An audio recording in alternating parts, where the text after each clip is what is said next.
Welcome to the Injustice Anywhere podcast. Tonight, I will be speaking with death row exoneree Debra Milke, and in the second segment of the show, I will be speaking with a man named Frankie, who spent years advocating for Debra's freedom. Frankie was truly the driving force behind the advocacy effort seen online. Before speaking to Debra, I would like to provide a brief overview of her case. Please visit injustice-anywhere.org to read a full case overview. On Saturday, December 2nd, 1989, 4-year-old Christopher Milke was shot to death in the desert in an area just north of Phoenix, Arizona. 3 people would be convicted for the horrible crime: James Stiers, Roger Scott, and the victim's mother, Debra Milke. In the time leading up to her son's murder, Debra was sharing an apartment with James Stiers. On the day of the murder, Stiers asked Debra if he could use her car to go to the mall to do some shopping. Christopher begged his mother to let him go along because he wanted to see Santa Claus again. Later that afternoon, Stiers reported Christopher as a lost child to the mall security and called Debra, telling her Christopher was missing. Stiers told the police, who had come to investigate, that he had a friend, Roger Scott, who had seen him at the mall with the child. Stiers and Scott were brought into the police station and questioned throughout that night. According to police, Scott admitted that he knew that Christopher was dead, and he agreed to show the police the location of the body. Phoenix police detective Armando Saldate reported that en route to the murder scene, Scott made a claim that the boy had been killed because Debra Milke wanted it done. The report from another detective who was driving that vehicle does not mention any claim by Scott. Scott's alleged statement, only reported by Detective Saldate, is what led police to view Debra as a suspect. Debra voluntarily went to the police station to answer questions. She was later questioned by Detective Saldate alone in a small room. Saldate claimed that Debra confessed to him during her 30-minute interrogation. Debra denies that she ever confessed to Saldate, and no record of her interview exists. Saldate did not record his interrogation of Debra, and claimed later that the notes he took had been destroyed. Furthermore, there was no statement ever signed by Debra. James Stiers denied Debra was involved in Christopher's death, and Roger Scott never accused Debra in his court testimony. In fact, both men made absolutely no attempt to implicate Debra at trial, and they were the only 2 at the mall that day with Christopher. Debra was convicted in what amounted to be a he-said-she-said case between her and Detective Saldate. Saldate's testimony was the only evidence against Debra, yet it was enough to convince a jury that she was guilty. Saldate would later be exposed as a dirty cop, racking up a laundry list of misconduct throughout his career. Those revelations would eventually lead to Debra's release, but irreparable damage had already been done. Debra Milke spent over 24 years in prison as an innocent person. James Stiers and Roger Scott remain on death row in Arizona for this crime. I would now like to introduce our first guest to the show. Hello, Debra. Welcome to the Injustice Anywhere radio program. Hello. Now, you have many supporters in our group, Injustice Anywhere, and I have no doubt that they're happy to be hearing from you tonight. Your case came to a close in March of this year in Arizona. Have you remained in Arizona since that time? Do you still call that state your home? I have remained in Arizona since March. Actually, since I've been released. But Arizona is not home to me anymore. It's not the same. So, I have to stay here for a little bit longer, but it's not home. I feel like a stranger in my own city. So in the future, do you have plans on leaving the state? I do. I just don't know where, but I do. That's understandable, seeing as you've spent so many hard years in that state. Most people cannot possibly imagine being convicted for a crime they did not commit and sentenced to death. When you add in the fact that you were accused of being involved in the murder of your own child, it makes the situation even more difficult to comprehend. You were given no time at all in the beginning to grieve the loss of your son. Did you have support at that time to help you sort through all the overwhelming evidence that was being thrown at you, or were you pretty much on your own? I was pretty much on my own. My family turned against me, but I should say that my parents, they were very, very conservative, and my father was, had a military background, and he had this authoritarian demeanor, and he worked at the state prison, so he was of the mind that police don't lie. They can't lie. And so he just, unfortunately, he believed the police over me, and then, my family just basically turned against me, believed everything that they heard. So I went through this by myself. Which is a very difficult situation to endure. How old were you at the time? I was 25. Now, you mentioned in an interview that shortly after your arrest, you suffered from depression and panic attacks. Were you able to meet with your attorney at that period of time to even properly begin to discuss your defense?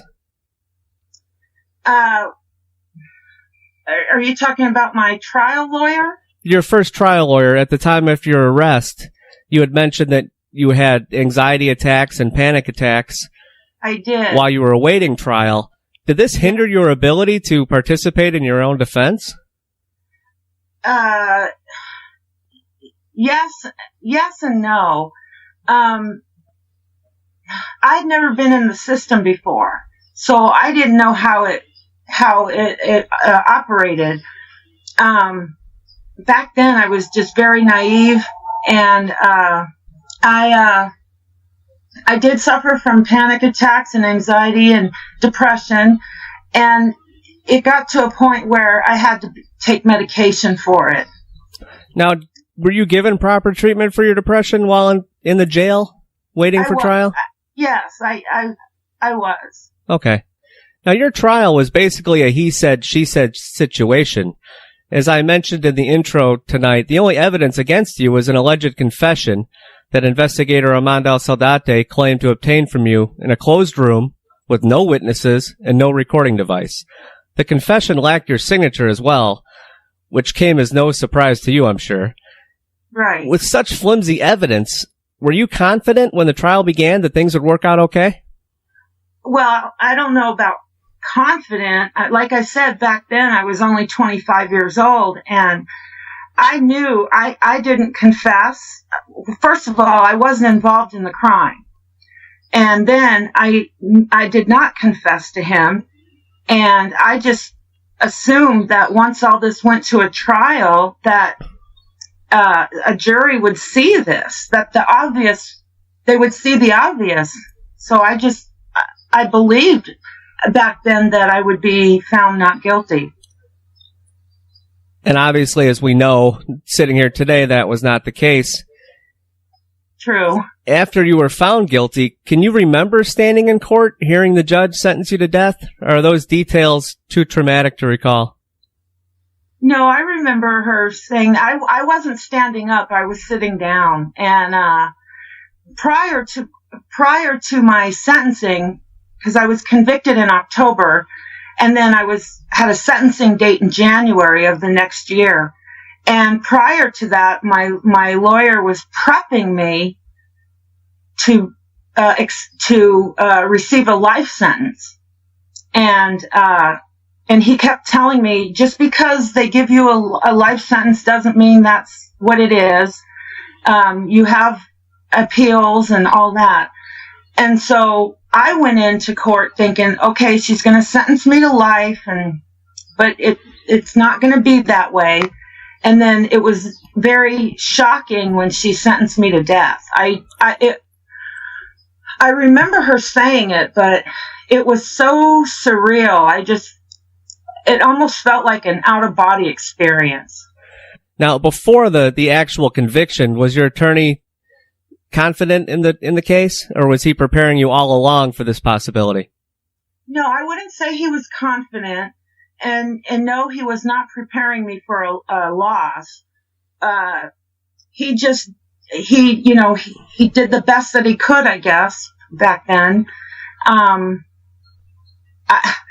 I just basically used common sense. I wasn't at the crime scene. I was not a part of the crime. I did not confess. There was no evidence of a confession. There were no audio, no witness. I didn't sign anything. And I just kind of assumed that, the lay people that sit on a jury would realize that, well, there's nothing here. Sure. So I don't like to use the word confident, but I thought that I would be acquitted. common sense was telling you that you would be acquitted. Right. Now, you entered death row. I mean, this is not just prison, this is death row. Can you describe the conditions you entered as you first walked into those doors on death row? Well, first of all, there was no death row for women. I went into Perryville Prison, which is the women's prison, and after I got sentenced, I stayed in the jail for about 2 weeks until Department of Corrections could figure out what to do with me. And then on February 4th, 1991 is when I went to Perryville, and I had no idea what prison would be like. And when I got there and I was ready to be escorted to where I was going to live, they ended up putting me in the lockdown area where a lot of the disciplinary inmates live. And I had a room that was secluded from everybody else. But I remember vividly walking across the yard, looking at this place and just telling myself, this is not my home. I'm not going to die here. I'm not going to live here forever. One day I'm going to leave this place. So I just had it. To me, it was just a temporary living situation. Now, were you mistreated by prison staff or by other inmates due to the nature of the crime? At first, I wasn't. At first, like anywhere, people they only know what they hear. They don't know the person. And so at first they were standoffish and, just like in public, you meet rude people, and it was the same there. But after a while, until people got to know me, then it changed. So you were not in complete solitary confinement? You were able to interact with other inmates? Well, I was in complete solitary confinement physically, but there were other inmates that lived around me, and I was able to, after a while, not right away, but after a while, I was able to communicate with other inmates, but I was never allowed to be physically, have physical contact with anybody. Okay. Now your case was unique because being a woman, there wasn't anybody else on that row with you, so there wasn't technically death row. So you're speaking with other people that are eventually going to be getting out in most cases, or no? Yes. Well, I mean, I met people that had life sentences.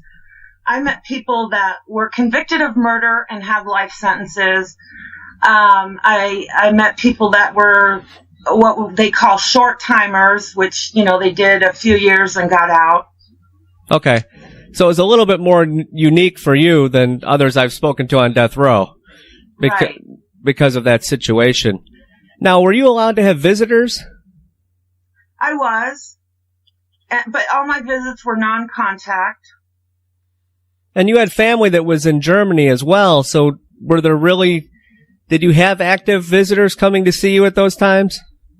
I did in the beginning, some old friends from my past, but it it was so, excuse me, psychologically traumatizing for me to see them, and I couldn't touch them, and the whole time I didn't belong there. I knew I didn't belong there, and it was hard for me to it was hard for me to deal with that. So there came a time when I just couldn't see anybody. I chose not to have visitors because it was too traumatizing for me, emotionally and psychologically. Did you feel the same feelings when people that you were speaking to in the prison were able to leave? Did you ever have that situation where a good friend that you had met while speaking in that area was released? Oh, yeah. I used to cry a lot. Not because, I used to cry a lot when I would meet somebody and I would see them leave, and I would always ask, when is it going to be my turn? And then after a few years of that, then I switched it around in my mind, And it was okay for me to see people leave. And then I would tell myself, you're going to leave one day too. So you slowly built up a strength to learn how to deal with that. Yes, I did. It's like you try to make the best of a bad situation. I had no choice but to stay there. So I had to learn how to adapt to my environment. You're speaking to us today as a free person, but this journey for you has been incredibly long. So many of our members in our group asked the same question many, many times. What gave you the strength to carry on day after day? Well, the police did not properly investigate this crime against my son. And I went into prison. Well, actually, it was at my trial, but afterwards I went into prison not knowing what really, really happened to my son. And giving up was not an option for me at all. So in addition to fighting for my own life, I had to know what really happened to my son. And so fighting for myself and for Christopher is what kept me going. Not knowing exactly what happened to him drove you to want to be released from prison so you could find out the details of his death. Well, I was learning the details as I was fighting for my freedom, yes. Okay. I didn't wait until after I was free. I was doing it simultaneously. The best you possibly could from your situation. Yes. Now, many years went by before anything positive happened in your case. How was it that you were able to acquire new attorneys, specifically Michael Kimmerer and Lori Vopel? Well, the positive stuff started with my previous lawyer, Mr. Rosenquist, and I believe it was in 1994. I had lost my first appeal in 1993, and there was an officer at the prison who gave me the name of a lawyer because he said, you don't belong here. I've been in this business for years, and you don't belong here. And he helped me get a lawyer, and Mr. Rosenquist took my case.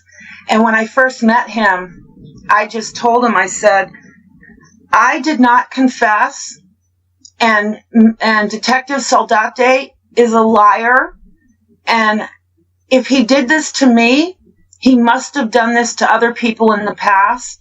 And I said, I don't know, it's my word against his, and I have to find a way to prove that he's a liar. And I said, please do whatever you can, do a background check, whatever you have to do. And so then he hired some law students from ASU, and they spent over 7,000 hours in the court building with microfiche looking up cases with Saldate's name in it. And I'll just never forget this day. Mr. Rosenquist called me and he said, are you sitting down? And I said, yes. And he said, we struck gold.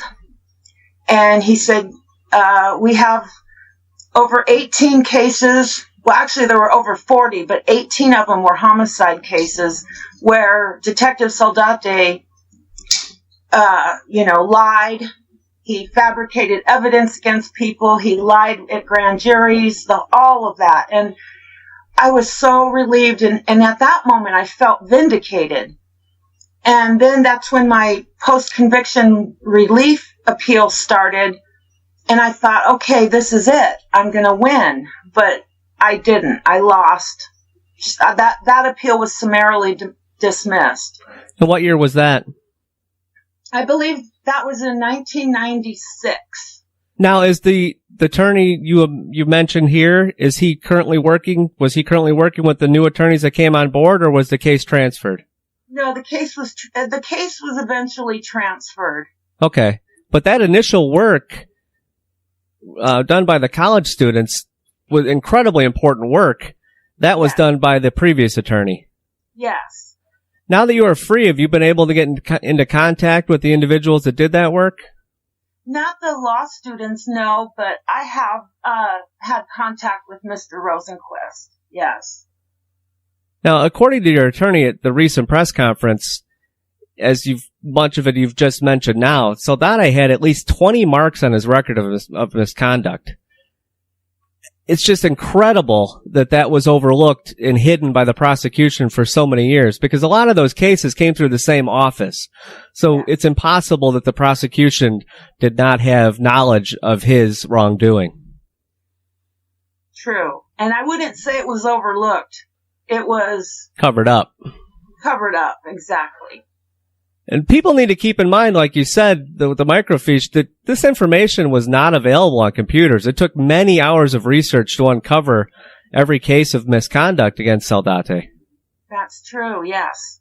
And this was all done basically on a voluntary effort from these law students. Yes. Yes. I think they spent, I'm not positive, but I think they spent about 3 months going through that. Even with the excellent attorneys that you acquired, as I mentioned, Michael Kibber and Lori Vopel, it still took close to 12 years before you were finally released. That was a long battle for them as well. Yes, were you in regular contact with them throughout? Oh, yeah, I did. The reason why it took so long is after my case was transferred to the federal court system, it starts at the district court, the federal district court in Phoenix. And my case sat in that courtroom for about 8 years. Sometimes I felt like I felt like I was forgotten. I felt like my case was buried under a bunch of other cases. I just didn't know why I would sit and sit and sit for years on end. And then finally in 2006, I believe it was 2006, the federal judge just dismissed everything, meaning he dismissed my appeal. He just, and so I lost again, and that was very devastating. After a long period of waiting. Yes, it was. And then losing that appeal was very devastating to me, and it took me a while to get past that. You're sitting here with all this new information on Saldate. You're waiting 8 years for a court who's not bound by any restrictions on time to make the ruling, and then they hand down a denial. Yes. So what proceeded from that time until 2013, when the Ninth Circuit eventually threw out your conviction? Well, after I lost my appeal at the district court level, my case went to the Ninth Circuit, and then of course, lawyers have to prepare briefs and they take a while, and there's this back and forth, you do the brief, you wait for a response, you ask for extra time. It's just that kind of a process. But one of the very first things the Ninth Circuit did was they suggested a mediation between me and the state. And I said right away, I know what mediation means. And I will never, ever accept, accept a plea for time served. As much as I wanted to get out of prison and see my mother and my family, I was not going to plead guilty to something I didn't do. You wanted vindication. Absolutely. And so, of course, the state was not interested in a mediation. And then we had a first oral argument at the Ninth Circuit, and then there was a second oral argument. And then after that, that's when I won my appeal. Okay. Now, the Ninth Circuit, they put down a scathing ruling. They called your case an outrage and a severe stain on the Arizona justice system. When you heard that ruling, did you think your freedom was just a matter of time? Or after all the lost appeals, had you lost faith at that point? Okay, well, the quote about the stain on the Arizona justice system, that came from our local court of appeals here. Oh, okay. But the ruling from the Ninth Circuit was scathing, yes. In fact, it was so bad that they recommended my case to be investigated by the Justice Department. And when I read that opinion, I was just in tears because I felt like somebody finally listened to me. Somebody finally got the picture. Now, the series of court hearings between the various courts, the Ninth Circuit, the lower district courts, eventually led to release on bond in September of 2013. Is that correct? Yes. And during that time, the state, just from watching media reports, they seemed hell-bent to pursue your case. They refused to let it go.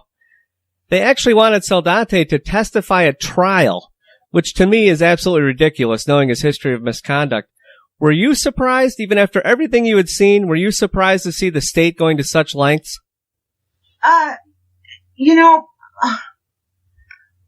of me was surprised, but another part of me wasn't, because the way these people operate here, they kept claiming, oh, this is justice for Christopher, but I think it was they're like a bunch of smoke and mirrors, it wasn't about justice. Their politics plays a big role in the judicial system, and these people are just driven by their own personal politics. We've seen many times, even when prosecutors come and go, there's a sense of circling the wagons to protect the office at all costs. And once they obtain a conviction, they'll do everything in their power to preserve it, no matter what new evidence comes into play in the future. And to me, that's incredibly disturbing. It is. It's scary. These people have that kind of power and they abuse it.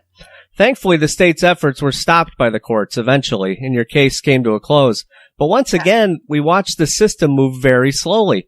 In December of 2014, murder charges against you were ordered dismissed. They ruled that a retrial would result in unconstitutional double jeopardy.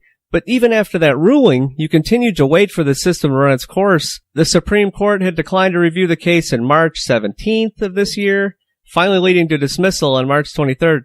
Did these days all seem incredibly long to you as the process wound down to a close? Well, yes, but when I was released in September of 2013, I had an ankle bracelet on.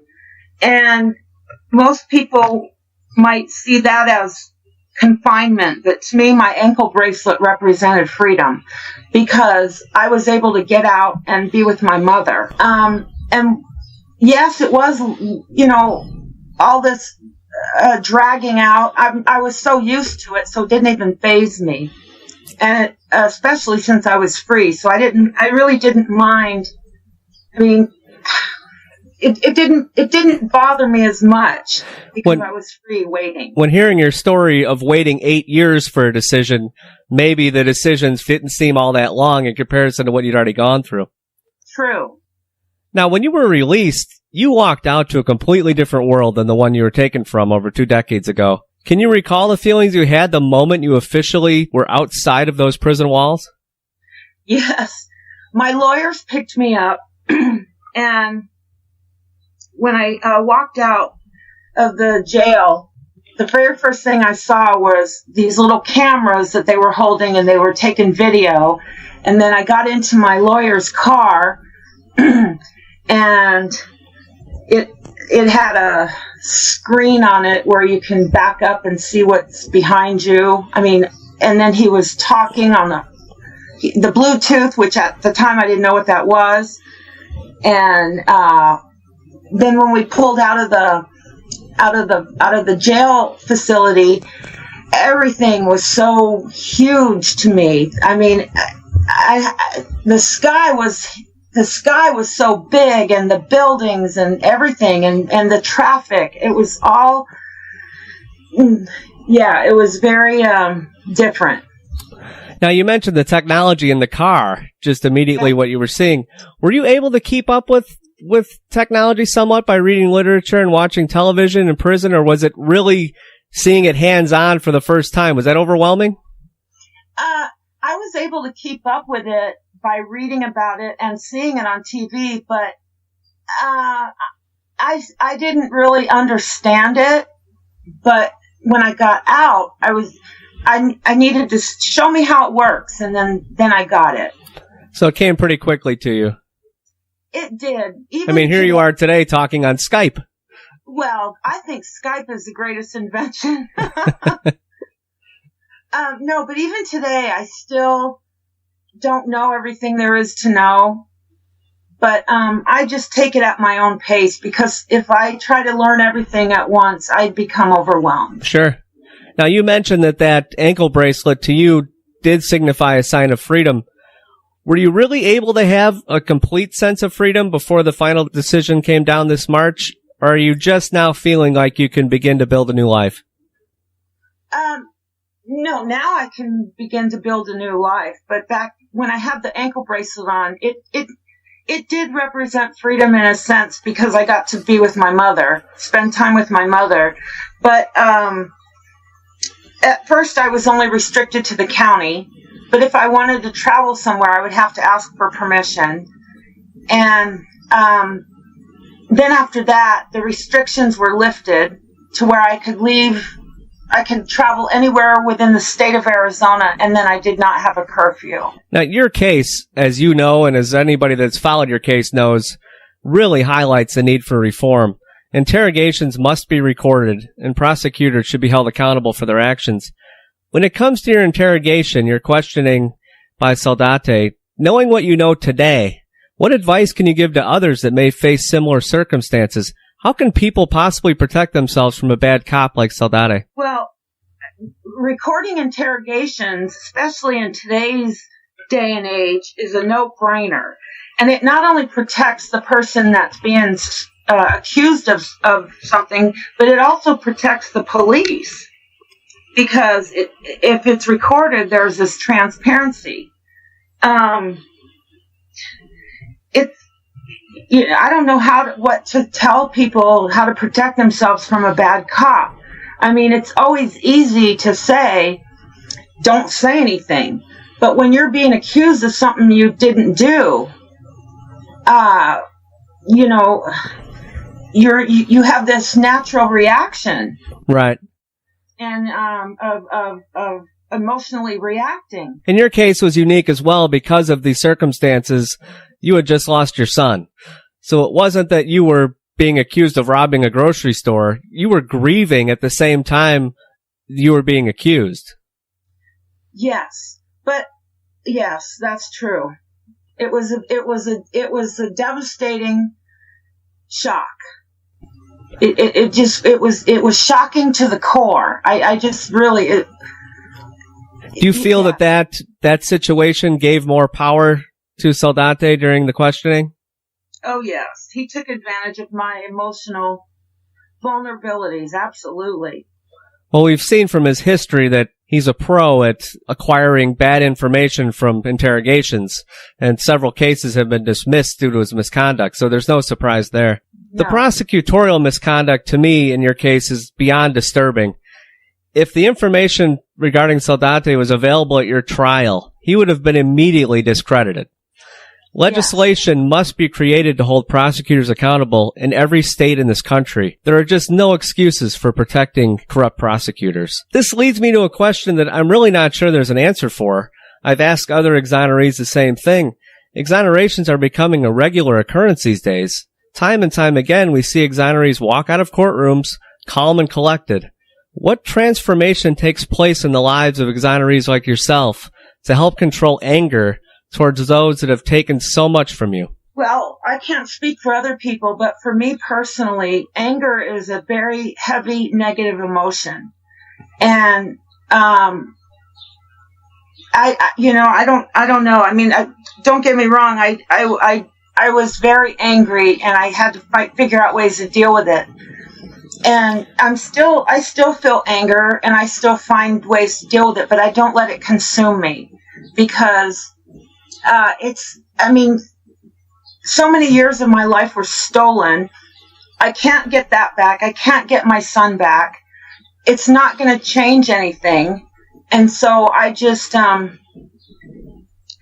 I just look forward and not let anger consume me. Otherwise, it would just destroy me. It's an amazing thing to witness for people on the outside, and I'm not sure, like I said, I think each individual person has to deal with it in their own way, but I very rarely ever see anyone exonerated after losing many years of their lives come out screaming and yelling.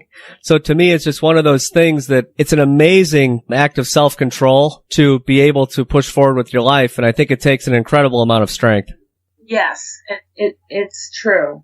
Now, during your long ordeal, you've had advocates fighting for your freedom all around the world. Reports have said that a home was provided for you, and supporters have also posted your bond. Have you been surprised by the outpouring of support you've had? Oh, yes. I mean, I received support from people that I don't even know. I wish I could thank each and every person, but it's just not possible.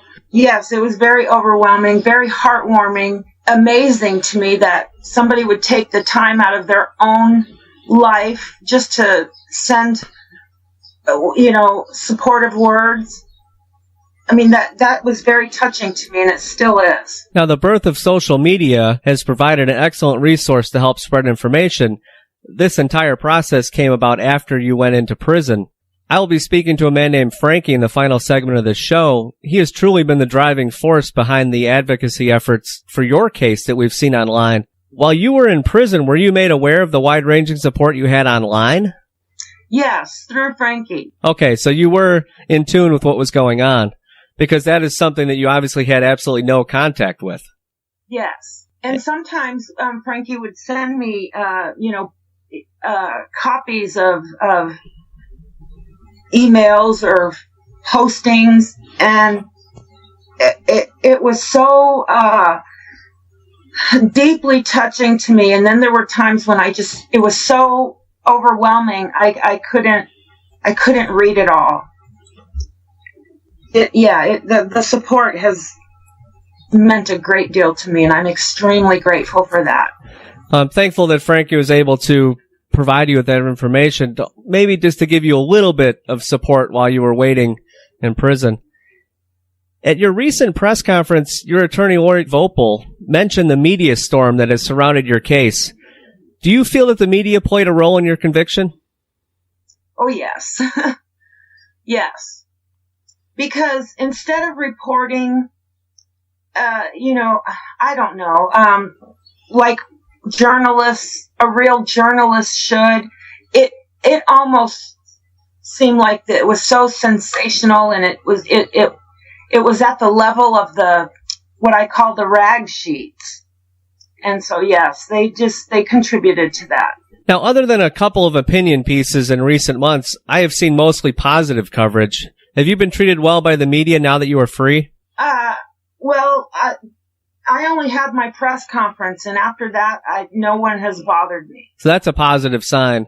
Unfortunately, the media we see time and time again in these cases, initially they don't care much about the truth. I hate to be so critical, but it's just the way it is.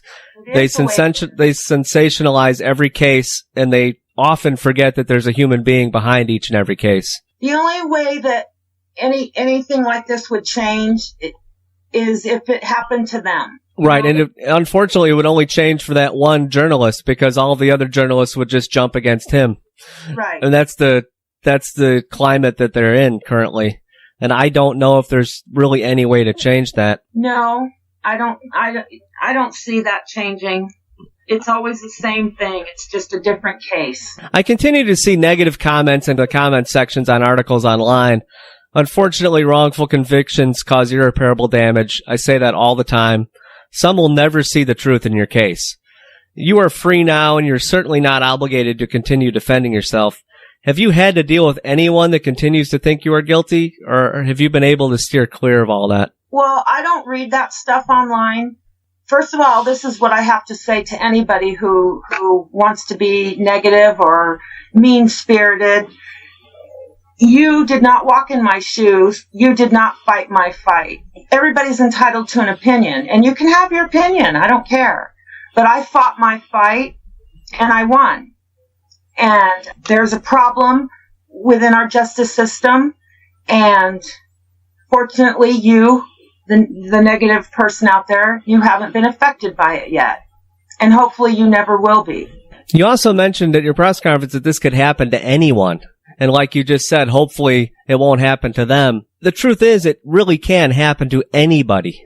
There is nobody that is completely safe from being wrongfully convicted in this country. That's true. I've never, in my life, I've never been in trouble with the law. I worked full time. I paid my taxes. I never thought I would ever see the inside of a jail, but I did. And it really, truly can happen to anybody. Do you feel that there's still a mystery surrounding Christopher's death, or do you now think the correct people are in prison for the crime? I believe that the correct people are in prison for his murder. Thanks to Frankie, I think I pretty much know what happened. Do you have any hope that the two will ever give an accurate accounting of the events? I used to have that, but I've come to accept that won't happen. At your recent press conference, your attorney, Michael Kimmerer, gave credit to the courts for correcting this error. After everything you've gone through and seen, do you have faith in the U.S. justice system? Well, if the police would do what they're supposed to do, and if the prosecutors would not abuse their power, then yes. But as long as prosecutors continue to abuse their power, I don't have any faith in it. There is need for much reform throughout every state in the country. Yes. And hopefully cases like yours will shine light on that, and we will see some improvements. Well, it's one thing if it was an isolated incident. It's not an isolated incident. It's happening across the country. So clearly something's wrong. You are the second woman to be exonerated from death row in the United States. The first female exoneree was Sabrina Porter in the 90s. She was a guest on our radio show last year. Sabrina spent 33 months on death row in Mississippi, convicted of murder of her 9-month-old son. Her son had actually died of a rare kidney disease. It was a very sad case. Sabrina was 100% innocent, just as you are. With all that you have gone through, do you believe the death penalty should be abolished in this country? Yes, it should be, because look at all the mistakes. And I don't say they're mistakes like, I think they're deliberate mistakes. It doesn't make any sense to have it. Was there any point in time before your conviction that you believed in the death penalty? I didn't really have an opinion about it back then because, like I said, I was so young. I didn't have any dealings with the police. I didn't live a criminal life. So the system was just something way out there. So I didn't really have an opinion. And now that I've done extensive research on the topic, I stand with you. I see no reason why we should continue to have the death penalty. There's been far too many cases like yours where people have been exonerated from death row. That alone is enough for me to abolish it nationwide. Right. And anybody who's a victim of a crime, it really doesn't, I understand the anger of people, sentence them to death, kill them. I get that. But it really doesn't change anything. It's not going to bring my son back. So you would rather see the two men that committed this horrible crime spending life in prison without the possibility of parole is a suitable punishment for the crime? It is. Because one way or the other, they're going to die anyway. After you were released in 2013, you've mentioned your mom a few times in the show here tonight. You were able to spend a short time with her before she passed away. I saw beautiful pictures and news reports of you reuniting with your mom. Can you tell us a little bit about your mom and your relationship with her? Well, yes. My mother was a very strong person, which I'm pretty sure that's where I got it from. I was very close to my mother-in-law, and my ex-husband sent me a note telling me that his mother died.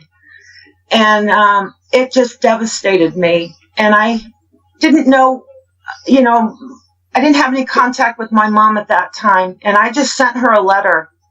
And I just said, you can take this for whatever you want, but I want you to know that I'm not guilty of this crime, and I don't want you to die thinking that your daughter was guilty of this. And that's how I started my communication with my mother. And then since then, she's been, fighting for me, for my freedom. And then in 2010, she was diagnosed with ovarian cancer. And I mean, that's a very serious cancer. So I was so desperate inside to win my case so I could get out and see her, or for her to live long enough to see me set free. And thankfully that happened. She lived in Germany, correct? She lived in Switzerland, yes. Switzerland. And yes, she did. So she was able to come to the States to visit? Yes.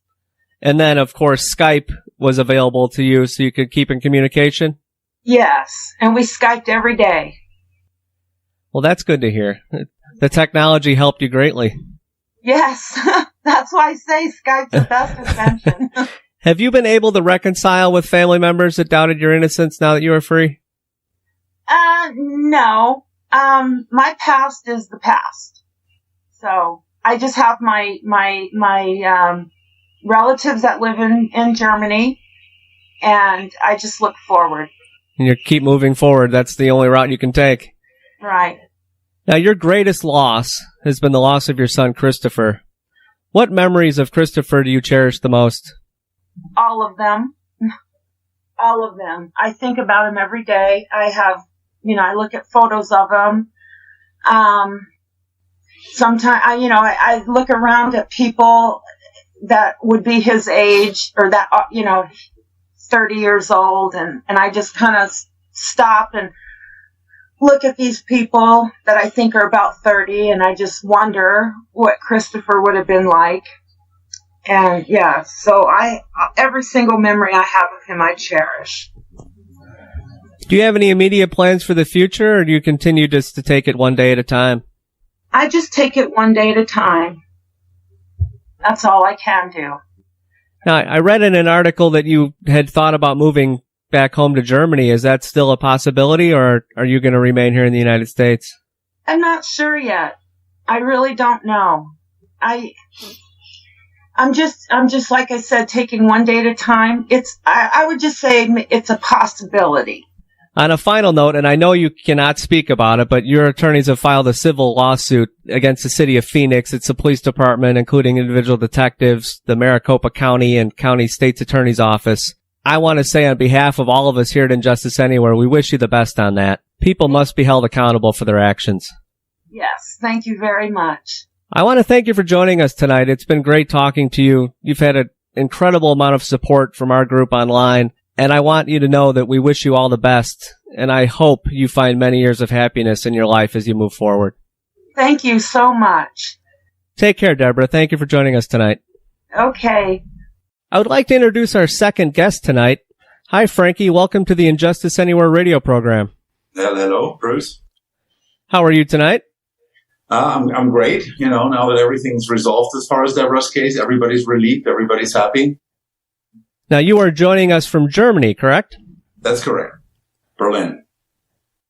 Now, as I mentioned in the preview, you were the driving force behind the advocacy efforts seen online for Debra Milke.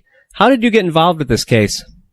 Well, there was a huge article about Debra's case back in May 1998 in the probably biggest magazine we have over here in Europe called Der Spiegel, The Mirror.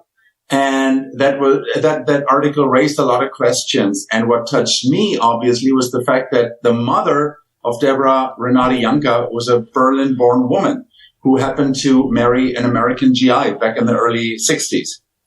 So I could kind of picture, having been grown up in this city, how a woman in that time, raises a family, an American-German family, moves over to the United States, and then such a tragedy comes out of it.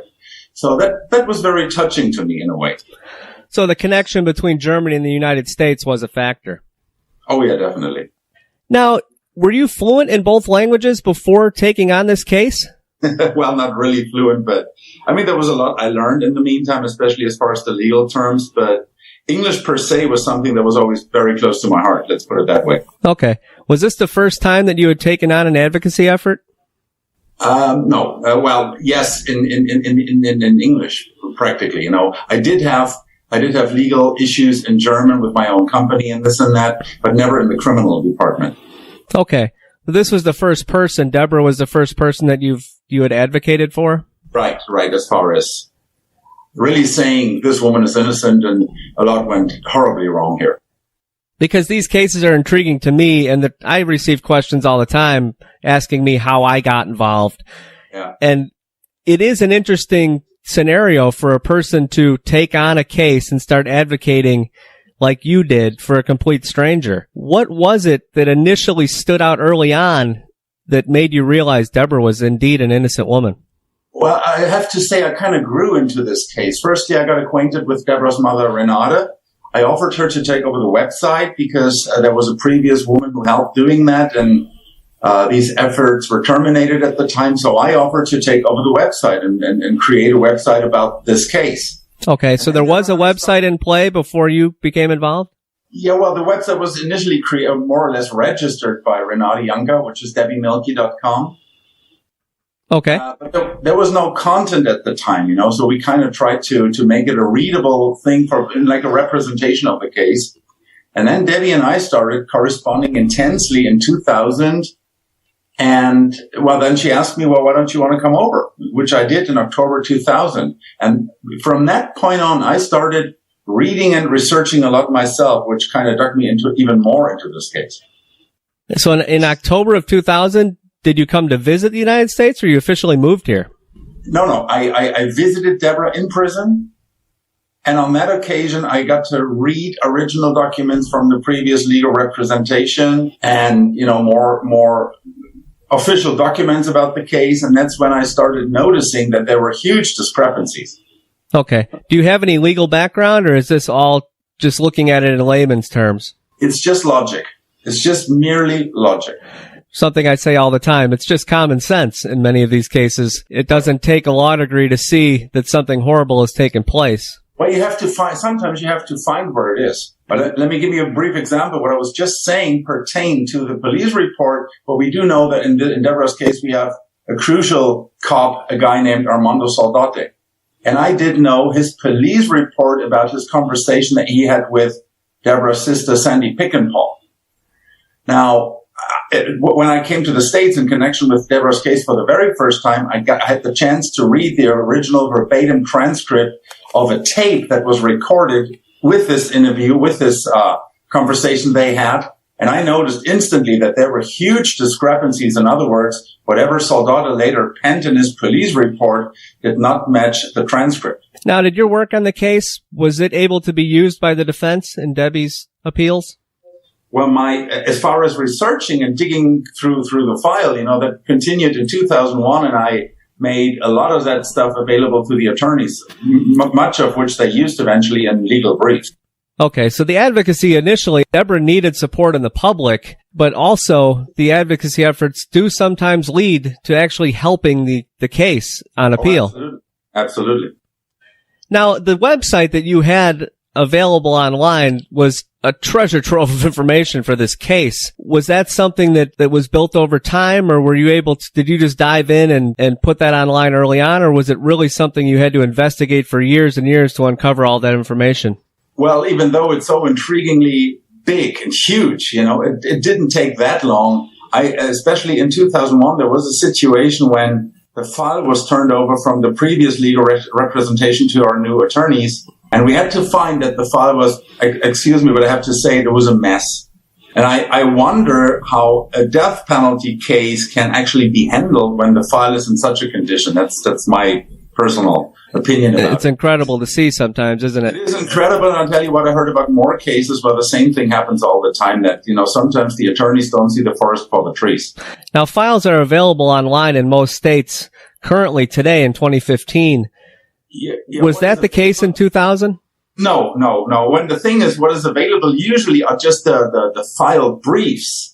But here in this case, we had more. We had like investigative material. We had hospital records. We had, all that stuff. And this was all on paper. Right. So I looked at our attorneys, and said, well, let's face it, I'm the cheapest worker you can get at this point, and started digging page by page. And that gave me the incredible chance of copying whatever I felt was necessary to dig deeper or read closer. And this is when basically, Renata Younger, Debra's mother, learned from me all the stuff that I that I found, because the previous legal representation only told her, you are not my client. It's your daughter who's my client, you know. Now, Debra's mother had mentioned early on that her confession had taken her aback, and she was confused early on. Was it your work that helped her mom see the truth about this case? No, I think, well, since I do know a lot how Renata families worked, I would like to explain it like this. Absolutely. After Renata learned that Christopher was shot and was murdered, she instantly flew over to Arizona, and then she stayed with the family of her ex-husband. And obviously that was a tense situation, and they all told her, well, your daughter confessed. And everywhere in the media, in the newspapers, on TV, everybody said, well, Debra Milke, that's the monster. So what are you going to do as a relatively, a person who has never had any dealings with the criminal justice system and this and that? And Renata was scared. So after 1 week, she flew back. She did not have a chance to see Debra. In prison, they told her Debbie didn't want to see her. They never told Debbie that her mother was there to see her, so they played them out against each other. Just a horribly sad situation for all involved. It's a horribly sad situation. The public defender never returned Renata's calls. So after 1 week, heartbroken, she flew back to Europe, thinking that, the United States justice system would take care of itself and justice would prevail. But at this time, she was led to believe that her daughter had truly given a confession. As far as I know, it was a 1993 letter from Debra to her grandparents that finally clarified that the supposed confession was not a confession. It was totally uncorroborated, that there was no signature, no tape recording, no witness, nothing. And that Debra steadfastly said, I never made a confession and I never had anything to do with this. So it was her own words that convinced her mom that she was innocent. Yeah, at that time. So this was 4 years before I got to know Renata Janka. And the reason why Renata even undertook more efforts now was the warrant of execution in December 1997. That obviously caused, her to reconsider just sitting in Switzerland and waiting for justice to prevail, because she started to realize justice doesn't come on its own.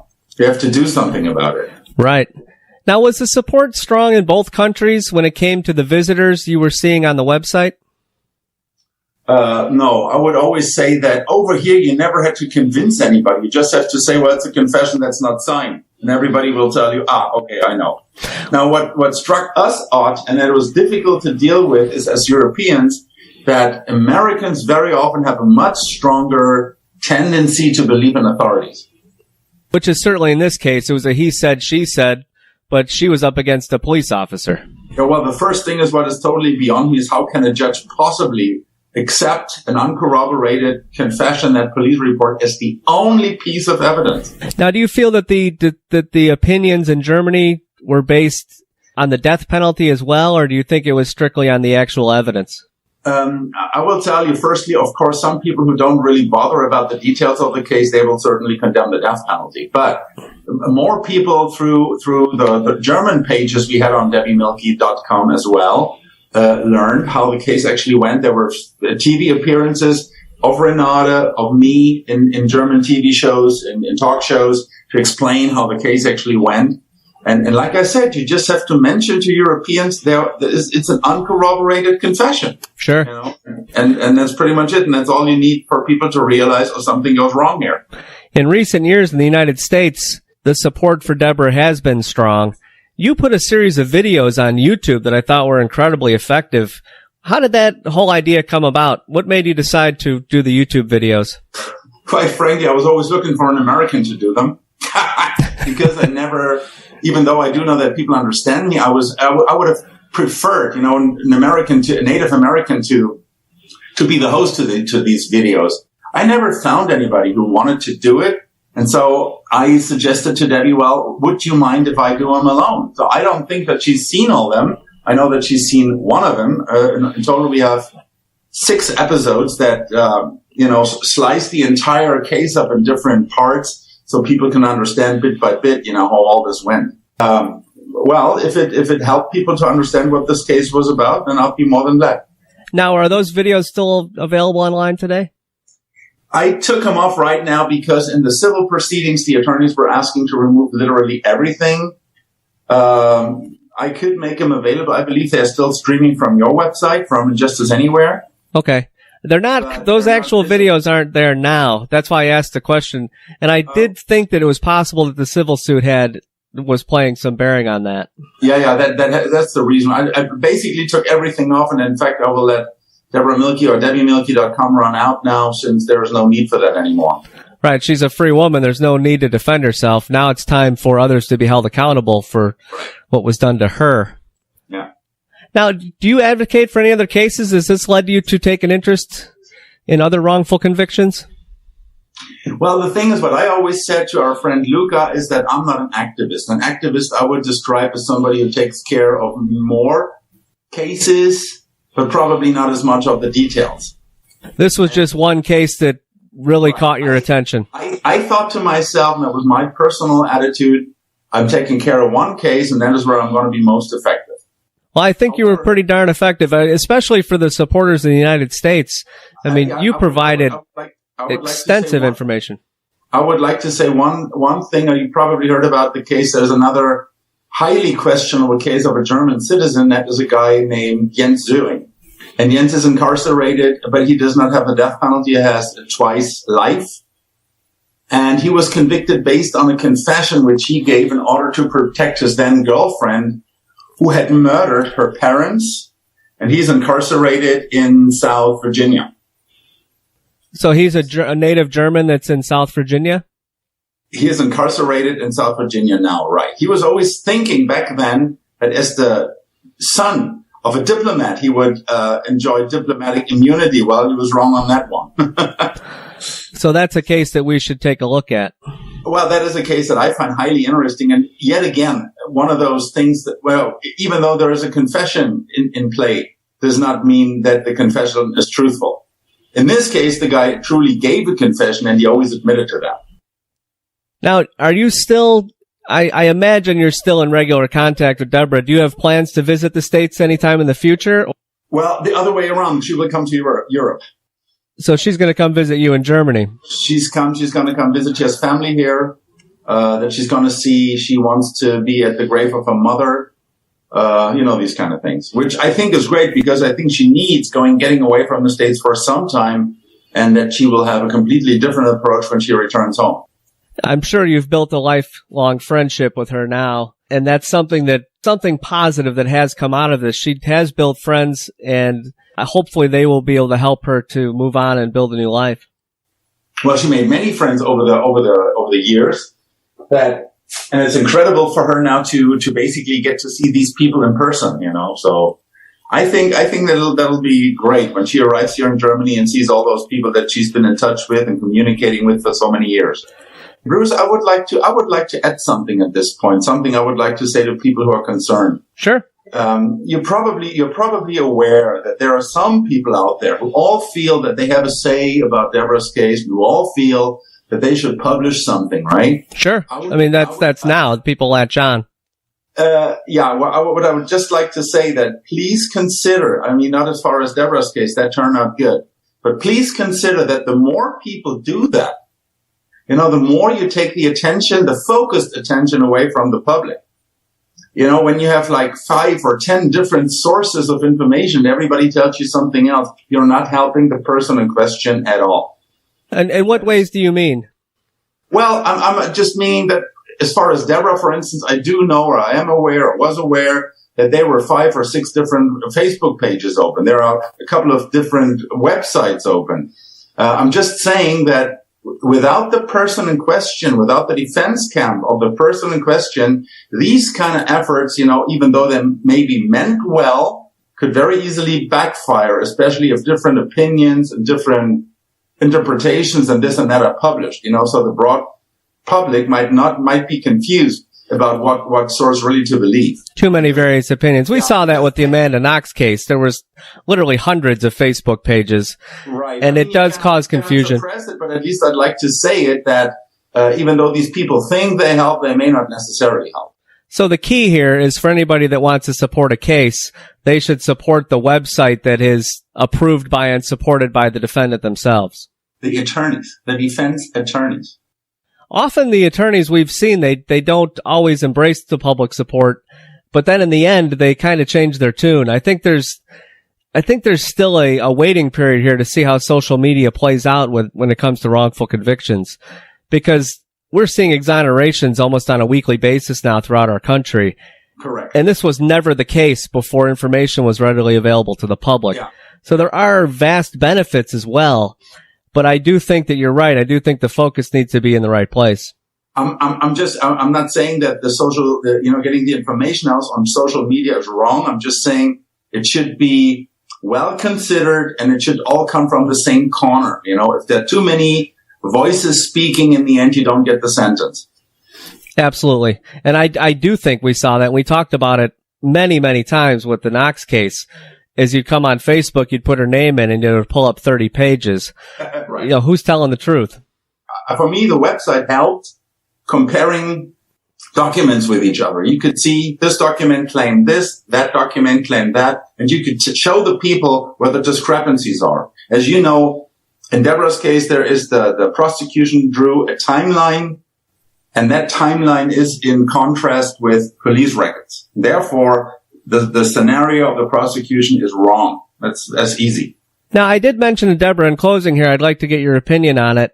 I asked her if she felt that the right people were currently in prison, and she told me that after looking through your research, she now does believe that the right people are in prison, but there is still a bit of a mystery there. What is your opinion on what actually happened to Christopher that day? Well, I was always very vocal because I believe I would help Debbie the best if we come up with a story what really happened. What we do know is if you go through the records is that police first had a guy who had an IQ of 76, I believe, is an alcohol abuser, and who had a gun because the gun that killed the little boy was later found in his apartment. And this man is Roger Scott. Now, Roger Scott was a high school buddy of Jim Stiers, and Stiers was the man who leased out a room to Debra so she could stay there with Christopher. I believe that Jim Stiers was terribly foolish in obtaining two guns that Debra had no idea of and taking one of the guns over to Roger's place on that morning, on that fateful Saturday morning, and Christopher with him. So what I believe happened is that Christopher was shot in connection with the fact that Scott and Stiers tried out the new gun in the desert. And as far as Jim Stiers related, at his own trial, all three went back to the car. In front, Jim, behind him, Christopher, and at the end of that line, Roger Scott, and Scott had the gun in his hands. So that's how you feel that it went down? Yeah, that's what all the evidence says. And I didn't get into the details of Debra because I don't feel that she has any need to continue defending herself at this point. She is free, and she has every right to move on with her life. But a few questions that remain online, I have no problems discussing with you. We're on the outside looking in. Mm-hmm. The ones that you hear over and over again on those that continue to be negative, it starts with the fact that in the beginning, Debra was writing letters to Stiers in prison. At that time, was she just confused about who actually committed the crime? Well, look, people are confused because they are they think Debra had anything to do with it. For Debra, not knowing what had happened, it only makes sense to try to coax information out of Jim Stiers to try to find out what happened. And in fact, she did share that knowledge with her defense team, and they encouraged her to continue writing with him. Okay, so her letters were more or less just an attempt to gather information. The letters were on the website. They were never a secret.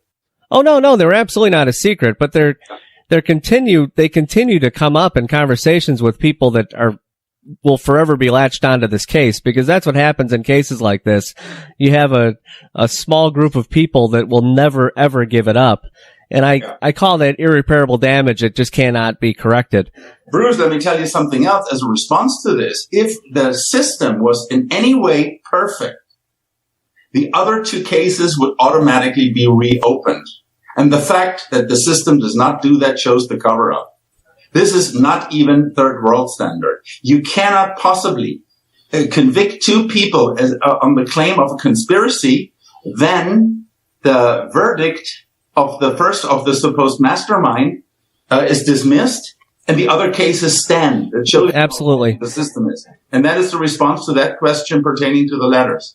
The same situation is currently being seen in the Ryan Ferguson case.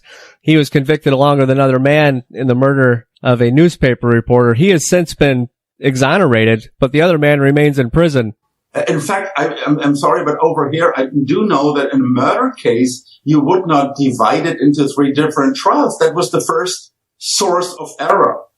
Without that, had all 3 defendants been put in the same courtroom, Scott, Stiers, and Debra, the entire outcome would have been different. Now, the other aspect, it's the letters that come up, I see, and the other aspect is the bullets. And those have been discussed ad nauseum online. And the explanation is a very simple one.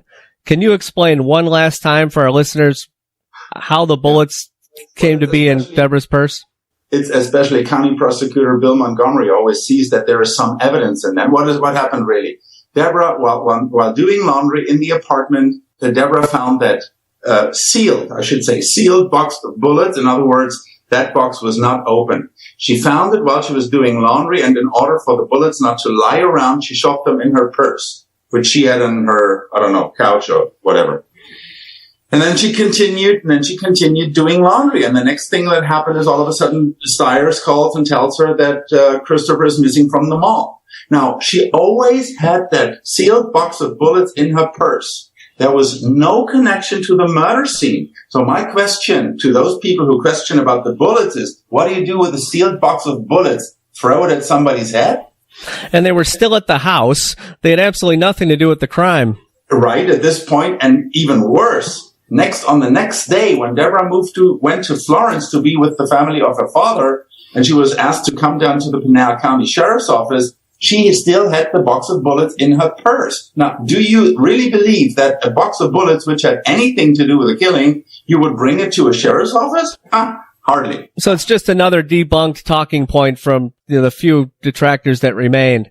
Nothing that anybody should really pay any attention to at this point, if you ask me. It is not evidence for anything. I tell you what, when I got first involved, I was always told you that it was unclear who shot Christopher. I tell you what, the gun that was used was found in Roger Scott's apartment, together with a box of shells, and there were 7 shells missing, 7 bullets missing. Now, in your opinion, should the case be reopened, or do you feel that would just be too painful for Debra at this point? Should it be reopened for Scott and Stiers?